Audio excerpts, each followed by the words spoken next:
about their experience by military authority in those days, and on dire consequence if they did, felt that here in the 70s, many years later, that they didn't want to go to the grave with their story. They wanted to tell somebody reliable. And being a local boy and having been to the moon, they considered me reliable enough to whisper in my ear their particular story and their association with the Roswell crash, including the family of the undertaker who provided coffins for the alleged alien victims, and others on site who had been involved or knew the story. And of course, eventually I ran into Jesse Marcel Jr., the son of the Jesse Marcel, who was the first military officer on the site, and knew his story, and I knew his story well, and we became friends in later years in this disclosure movement. And at some point about 10 years ago, and I can't remember what date it was right now, when the disclosure movement was going strongly, I came here to Washington with a Navy commander by the name of Will Miller and Dr. Stephen Greer, and we were able to get an appointment at the Pentagon to talk about what we knew, or what we allegedly knew, what we thought we knew, and went and told our story. And the powers that be at the Intelligence Committee of the Joint Chiefs of Staff listened to our story and said, the Admiral said, well, I don't know that story. I don't know that that's true, but I will find out.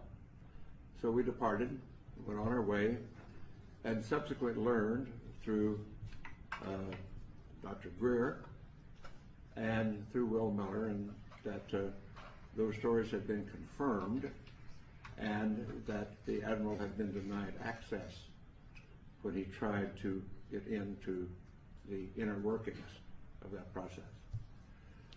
And we had confirmation of that, although that Admiral now denies the fact that this is the fact. So my story is essentially that. I do have no first-hand experience with the ET effort, except the fact that I know all of these research people that you'll hear from today, and some who are not here today, who have spent a long amount of their lives and time doing research into the alien visitation, UFO crashes, and so forth. And I urge that those who are doubtful read the books, read the lore, and start to understand what has really been going on, because there is no doubt we are being visited. And as a person who is a part of the first generation of being a spacefarer of our civilization and having gone to the moon, and realizing that I do, and many of us do now, that have seen the Hubble pictures from space, the universe that we live in is much more wondrous, exciting, complex, and far-reaching than we were ever able to know up to this point in time. And the fact we have wondered, were we alone in the universe forever? Only in our period do we really have evidence, no, we're not alone.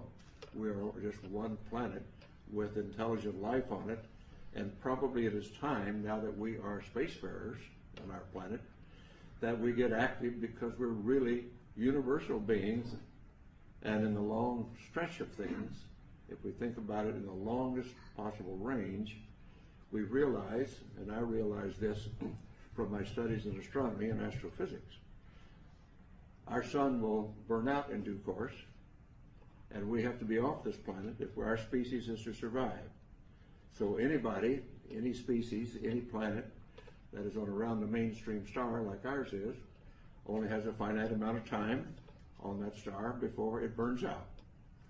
And so our destiny, in my opinion, and we might as well get started with it, is become a part of the planetary community of nations, of planets, just like when we were much newer on this planet, and we found tribes over in the next valley or across the next mountain, and we started forming communities then and reaching out beyond ourselves. At this point in human history on this planet, we're now starting, and ready should be, to reach out beyond our planet and beyond our solar system to find out what is really going on out there. And the 20th and 21st century that we now live in, the beginning of the Industrial Revolution really didn't take off until the 19th century. And I tell the story to some of my younger audiences, particularly in schools, that my great-grandparents went across from South Georgia to West Texas in a covered wagon at the end of the Civil War in the 1870s. My family, my father's generation, was involved with going off the planet in aircraft. And less than 100 years later, I went to the moon. So from covered wagons to going to the moon in less than 100 years is a history of the development of our civilization in not our lifetime, but a couple of generations. And so it's time to start thinking in those terms. And particularly since now, in the 20th and 21st century, we suddenly find that due to our expertise and our genius in science and technology, we have exploded our population from under 2 billion at the beginning of the 20th century to over 6.5 billion at this point. And our consumption patterns are clearly indicating that we are utilizing our non-renewable resources at an unacceptable rate, a non-sustainable rate. So we've got a lot of thinking to do about what being an advanced civilization really means. But let's put all that aside for a moment, because we're here to talk about disclosure. And what I am suggesting is it is now time to put away this embargo of truth about the alien presence. And I call upon our government to open up like other governments have, and you will hear about that this morning. Like the Belgians have, the French have, the Brazilians have, the Argentines, the Mexicans have all released their files. It's about time now that we do the same thing and become a part of this planetary community that is now trying to take our proper role as spacefaring civilization. Thank you very much for your attention.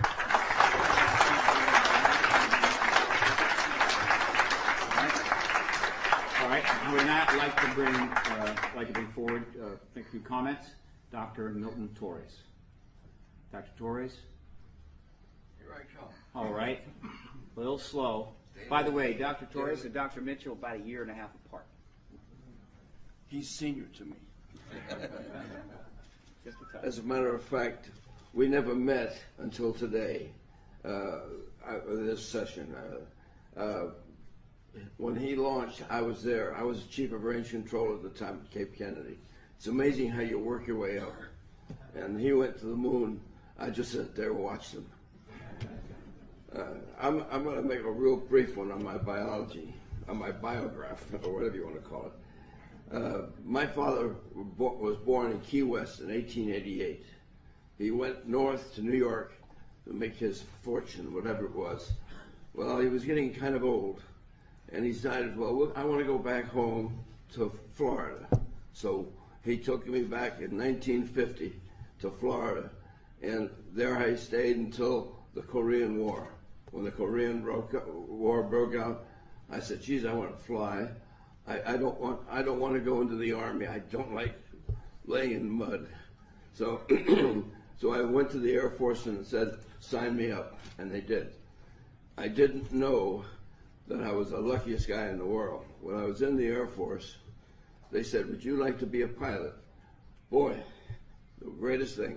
I had no college, I had nothing. And I volunteered, and lo and behold, I was in the top of my class, not the very top, but, you know, right number 10 or something like that. But we would have our choice of airplanes when we graduated from flight training. And I picked a fighter. I wanted the F-86F to go to Korea and shoot down some MiGs. I mean, that's the way it was in those days. They disappointed me in one sense. They gave me an F-86, but not an F. They gave me the D model. The D model was a new all-weather version so that we can have somebody launch on alert to go after the bad guys, whoever they may be coming